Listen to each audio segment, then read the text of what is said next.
یہ آرٹیکلز میں لکھ رہا ہوں، زیادہ تر انگلش میں لکھ رہا ہوں، اور یہ ان کے جو عنوانات ہیں وہ اصلاحی اور مذہبی ہیں، تو یہ فارن کنٹریز میں بھی چھپ رہے ہیں، اور میری کوشش یہی ہے کہ امت مسلمہ ایک اسلامی سانچے میں ڈھال جائے، اسلامی تعلیمات ان کی زندگی میں پر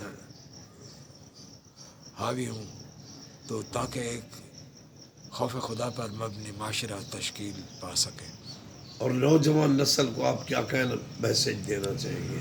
نوجوان نسل کو، پاکستانی قوم کو۔ پاکستانی نوجوان نسل کو میں یہ کہنا چاہتا ہوں کہ وہ اس وقت ایک اخلاقی بحران کا شکار ہے۔